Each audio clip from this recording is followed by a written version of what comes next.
Je vous le donne quand même. Merci.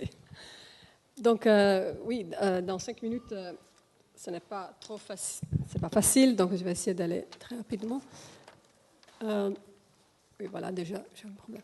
Donc, en 5 minutes, j'ai choisi de faire 3 statements, de donner 3 éléments. Le premier, le risque et le changement climatique comme connecteur, c'est-à-dire d'imaginer finalement le projet de la ville à travers le point de vue qui est lié au changement climatique et au risque, qui nous permettrait finalement de repenser complètement l'urbanisme, le projet pour la ville et pour le territoire à différentes échelles, dans lequel, par exemple, c'est imaginer de travailler au même temps sur plusieurs questions.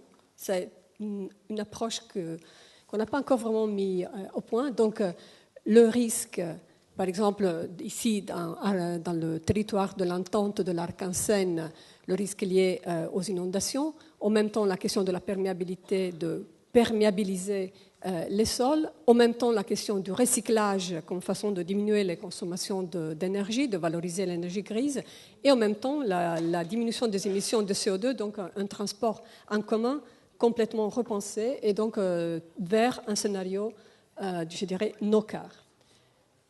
Avec une certaine radicalité, ce qui nous est aussi demandé par la question du changement climatique, d'expérimenter et d'imaginer vraiment un espace urbain qui sera habité différemment. La question des îlots de fraîcheur qui changera complètement aussi cette idée de seulement avoir des grands parcs. On aura besoin d'une quantité de tout petits îles de fraîcheur partout, justement parce que tout le tissu urbain soit dans des conditions équitables. Et par exemple, la question du risque, la question du transport en commun qui vont donc générer des situations différentes.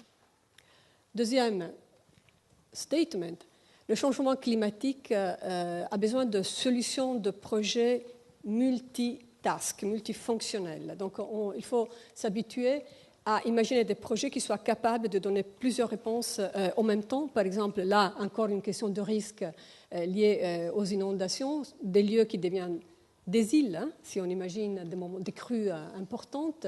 Ces îles ne sont pas n'importe où ou n'importe... Par exemple, il s'agit d'îles qui seraient liées à des territoires déjà fragiles, des grands ensembles de cités par rapport à des territoires qui n'auraient pas ces problèmes, qui sont des territoires, même d'un point de vue sociologique, hein, différents. Donc imaginez des bâtiments comme des bateaux, des espaces publics capables d'être, en cas de crise, en cas de crue, utilisables, mais tous les jours, dans le quotidien aussi, des espaces publics. C'est ça, je pense, un défi très important de conjuguer le long terme et le quotidien et des investissements capables de donner plusieurs réponses en même temps. Troisième statement, le changement climatique qui demande des choix communs.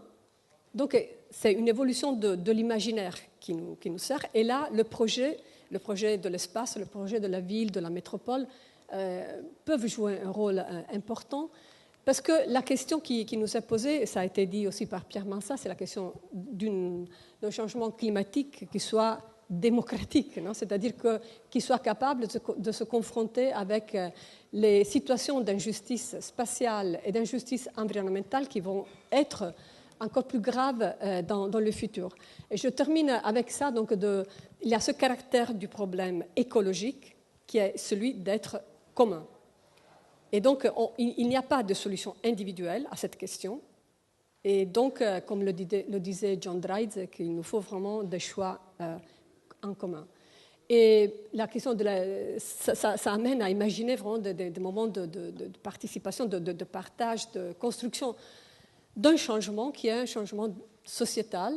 Et c'est la seule façon d'imaginer la prise en compte de la question de l'injustice spatiale et environnementale.